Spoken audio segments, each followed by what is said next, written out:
ResortLoop.com is proud to be sponsored by Joffrey's Coffee and Tea, the official specialty coffee of Disney Parks. You can find Joffrey's Coffee and specialty drinks in the parks, at Disney Springs, or online at Joffreys.com. Please stand clear of the doors. Por favor, manténganse alejado de las puertas. The body of water that you see to the right of our forward motion is the Seven Seas Lagoon. The Seven Seas Lagoon is a man-made creation that took 3 years and the removal of millions of cubic yards of earth to complete.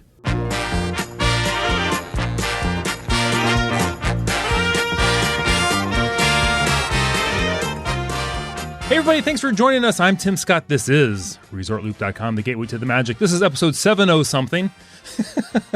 So I figured the best way to start off 2020, besides saying I'm Tim Scott and this is 2020, which I just like saying that, would be we have an exciting race coming up. We have a longtime listener to the show. Join us on the show is Joseph Kalinsky. Did I get your name right? You did. Absolutely. Look at that. Well done, you. I can be taught. Hey, well done. Nobody can spell it right, but that's okay. Don't worry about it. There's so many options. Exactly. Joseph, so before we get, you're going to run the Disney Marathon coming up. Well, yeah, this year I am actually coaching a few people, so I'm going down there and cheering. Ordinarily, I would be down there to run any mixture of races from the 5K to the aptly named Dopey Challenge, right? That they do over a 4-day period. But this year is more relaxed and telling other people what to do instead of having to follow all the rules myself, which is fantastic. I love that. Before we get into that, let's get into your Disney story. Like, why are you a Disney fan and a Disney running fan and all? How did it all come together for you? Sure. Real quick and easy. I had a daughter in 1998 and I had no idea what to do because I was planning for a son. I was like, yay, son, I know what to do. Ball games, football. And then I find out she's going to be a girl. Now I'm like, now what? So I let her lead me a little bit. And the next thing you know, she started showing some affinity for little Disney golden books and little Disney animated films on TV. And the next thing you know, we develop a connection, my daughter and I, with all things Disney. So that turns into when I started finding the sport of marathoning, one of the first things I thought of after doing my first one in New York City was, I wonder where else they have these things. And go figure, Walt Disney World was one of them. So my second ever marathon was Walt Disney, and in 2006, brought my daughter along, and the rest is history. So I've been trying to be as involved as I can with running ever since, and I try to make the Walt Disney World Marathon weekend kind of one of my highlights of the year, kind of one of my go-to vacations, go-to events, because it's really well run. And it's an exciting 4-day period, and there's nothing but positivity from soup to nuts. Oh, that's awesome. That's something we're missing in this world a little bit. So it's good that it can all kind of come together for events like that. And go figure, putting a bow on the whole thing after years and years of my daughter and I being just gigantic Disney fans, she decides to go follow her dream, and now she's a cast member at Disneyland, at the Disneyland Hotel as a lifeguard. That's awesome. That's kind of cool. And her highlight, obviously, was telling John Legend's kid to stop fooling around in the pool. So that's pretty fun. I knew he was nothing but trouble. I'm kidding. That's fantastic. How are you going to attack your trip? This is the pre-trip. We're going to do a post-trip with you after you get back. Find out how everything went. Yeah, that's absolutely. So what I figure I'd do is I'll throw a few tidbits out there for everybody who's considering running. Because what will happen is if you go down a cheer this year, next year you'll be motivated, guaranteed, to at least try the 5K. Once you dip your toe, you're done. Oh, so it's kind of an addiction. I'm sure you've heard of this, Tim, if you haven't been addicted yourself. And I've been weaned off of it. I am sure at some point, people that go down to cheer originally kind of get roped in. And the next thing you know, they want to be the one between the ropes running the 5K and then wonder how far I can take this. And but the Walt Disney World Marathon weekend is unlike any other marathon weekend held all around the country. And it's for one reason only that I say that. It's a 4-day excursion. Let's just say that. It starts with a 5K on Thursday, then a 10K on Friday, then a half marathon on Saturday, and a full on Sunday. So there are 4 events to choose from, plus kids races, you name it. Bottom line is, when you start at the 5K, you start wondering what else you can handle.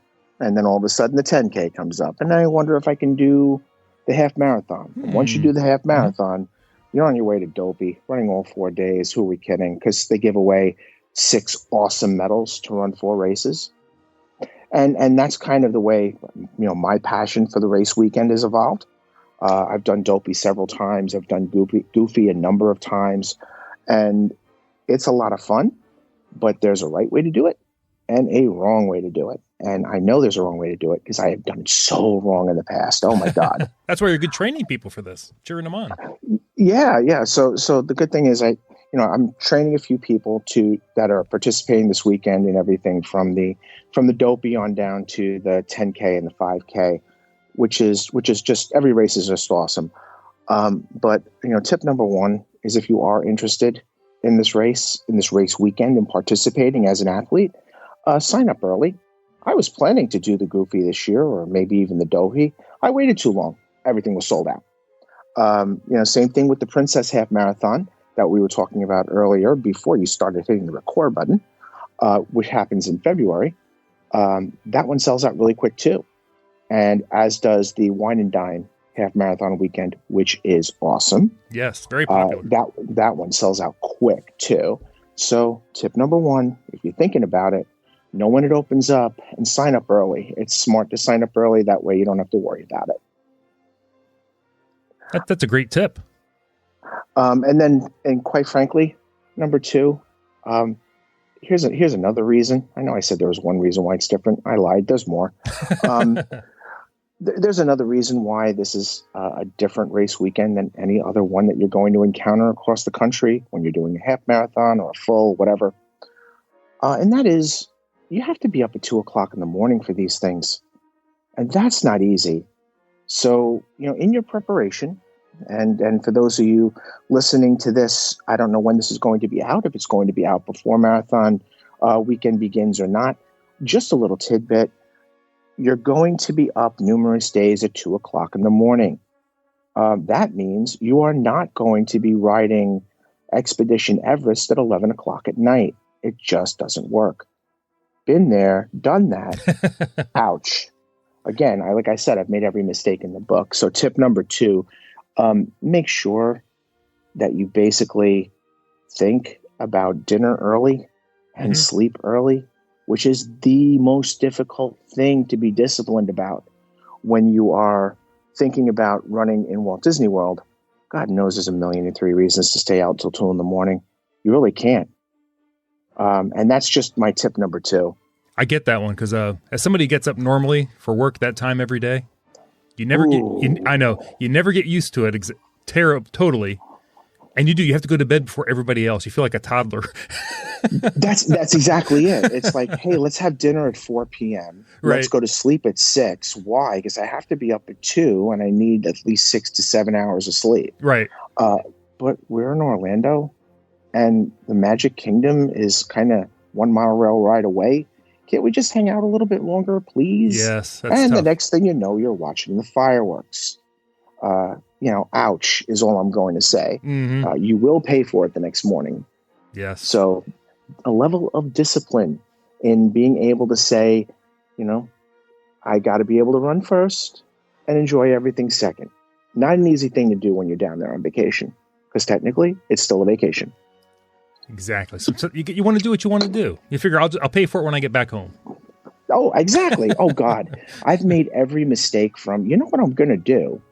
Well, the parks are having extra magic hours and blah, blah, blah. And the next thing you know, I'm still at the parks at 11 o'clock at night.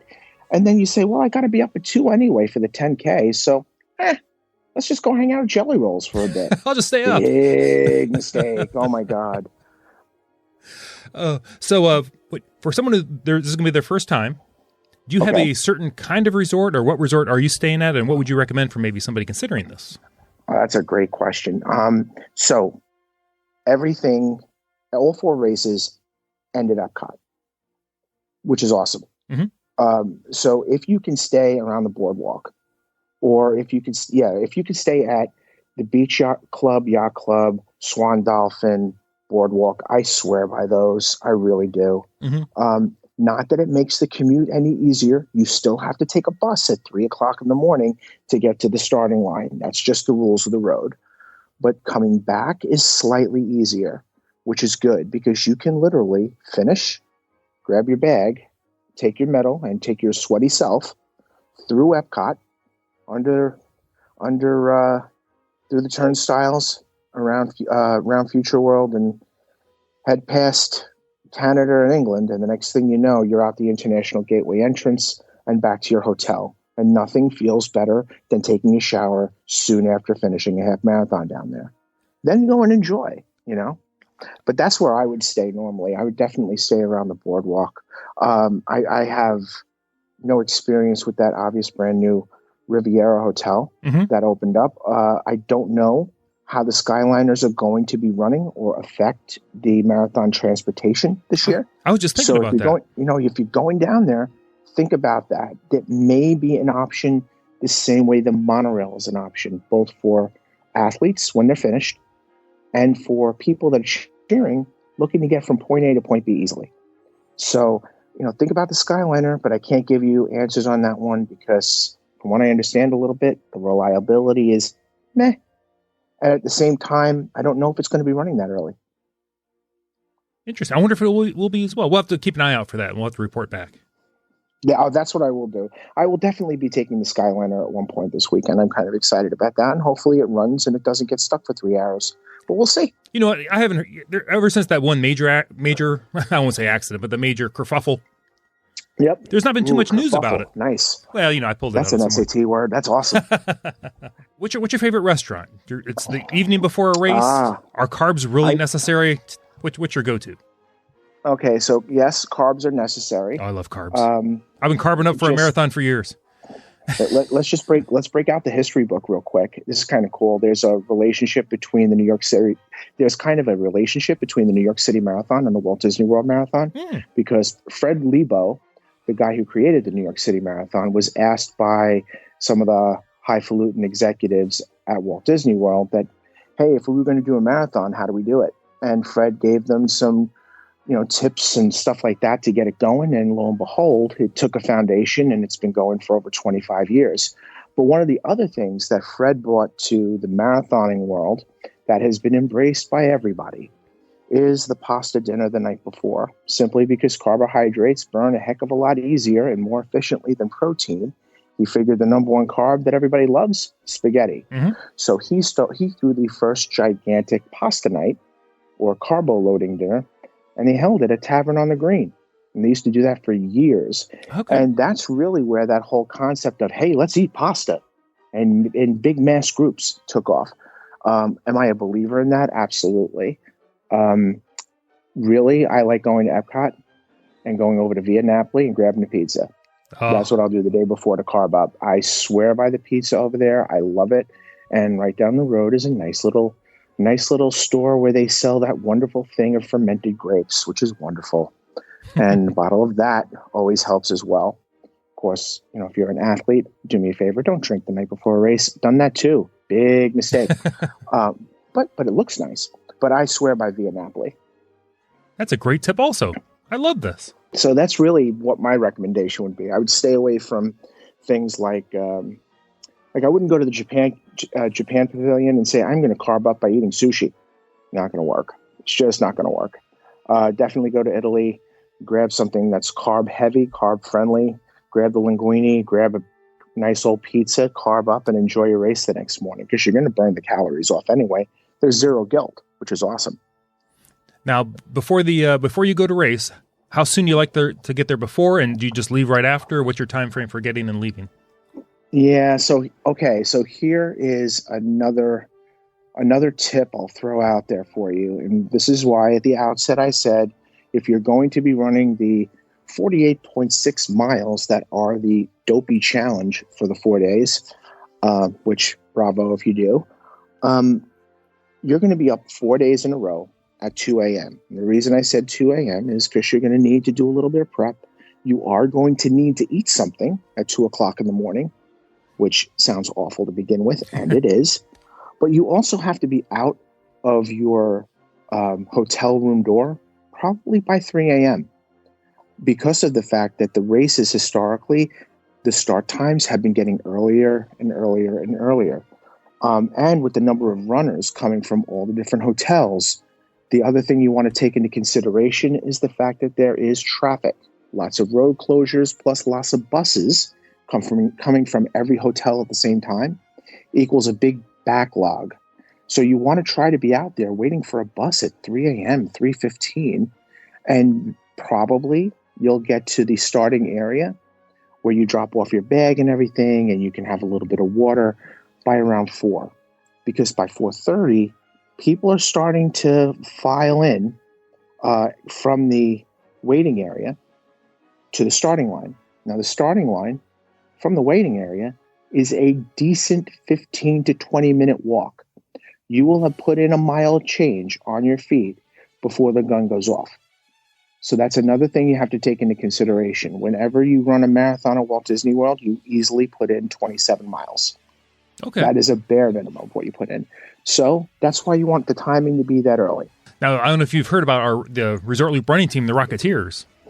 I have heard of them. Absolutely. So, I know, I've seen them on the course historically. Oh, fantastic. We need to hook you up with them. But, team captain Joe and Emily and even Christina, they've talked about that the Disney races aren't necessarily for, your personal best. Oh, no. It's a little more entertaining and for the experience. Tell us about that. No. Oh, no. Here's the thing. I've known some people who have been lucky enough to be in Corral A. Now, if you're in Corral A and you're naturally fast to begin with, or if you're able to fudge your time, which is a definite no-no on your sign-up, and you happen to get Corral A, maybe you have a chance, possibly, of getting a personal best. That's the only way I think it's going to happen. There are too many little temptations, hiccups, combination of the two, that are going to show up. And I'll use the full marathon as an example.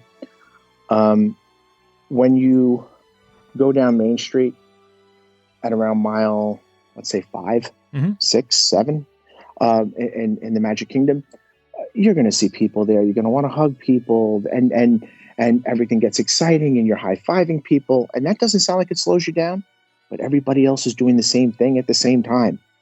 And it's not a wide road. So there are places that you're going to see that you have to go in and out of when you're getting toward a park and when you're coming out of a park, where the actual roadways where you have to run width-wise are very narrow. So like I said, if you're not in Corral A, just know that there's going to be tons of people in front of you. There's going to be some narrow roadways, and it's going to definitely hold you up and cause your pace to get a little bit slower.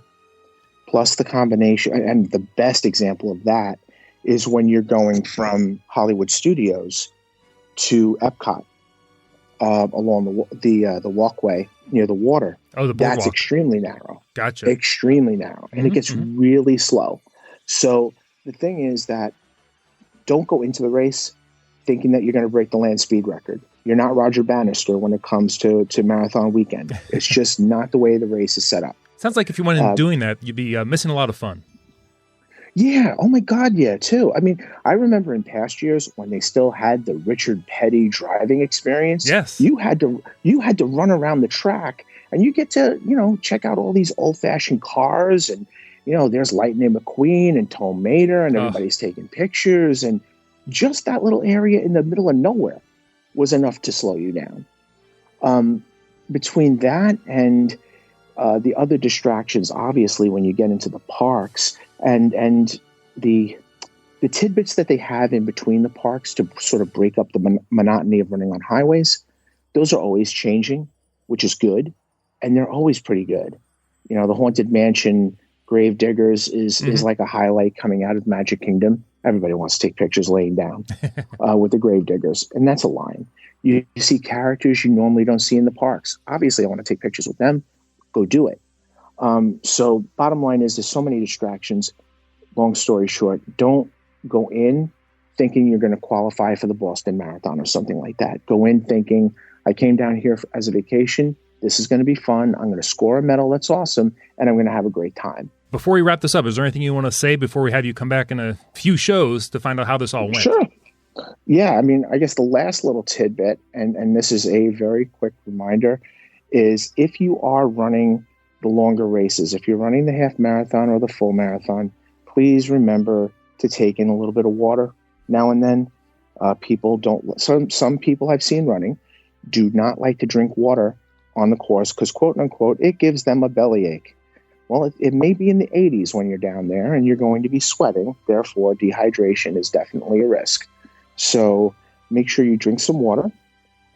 Just if you're running the full marathon, try to ignore the water filtration plant that you have to run by at one point. That's kind of tough, but make sure you take in water during the race, and obviously get some sleep the night before. Make sure you eat. Make sure you eat some carbs. Don't feel guilty about it, and most importantly, have a great time. Don't feel stressed, because quite frankly, this is a race that's designed to de-stress you. Not like you should feel a heck of a lot better when you finish than when you started. I love those tips. Best one in there, have a great time. Exactly. That's what you're there for. It is a vacation. Remember, and I have to remind to these people sometimes when I run on the course, remember to have a good time. Like when you're running on the course, meet total strangers, have them start singing Disney songs. I guarantee you total strangers will start singing along with you. It's pretty funny what you can get them to do. And that just in itself is just a lot of fun. Meeting new people that share a similar interest, and they're to your left and to your right, and they're all going through the same thing you are. So it's an enjoyable vacation. And quite frankly, I did on a number of occasions while running during the half marathon or full, when you come across some people that aren't having the greatest day, you look at them and go, smile, remember you paid for this. And they kind of look at you and they shake your head, but they laugh. And, right. And then they start picking it up again. So yeah, that's really it. You're not running at home right now. Exactly. All right, Joseph, before I wrap it up, if somebody wants to reach out to you or contact you, where can they find you on social media? I'm on Facebook, Joseph Kolinsky. I mean, that's really basically it. I'm one of those guys who tries to stay off social media. Gotcha. I can get wrapped up in that stuff, and I find that Facebook is just the kind of the longest standing thing for me. So that's probably the easiest way to find me. Okay, great. I'm going to wrap it up. Joseph, thanks for joining us. I'm Tim Scott. You can find us on the website, ResortLoop.com, Facebook, Twitter, the whole shebang. If you're looking to book a trip, maybe you're thinking about going to one of these races coming up, keep Resort Loop Travel in mind. Everybody, please go out there and share the gateway to the magic. See you, everybody.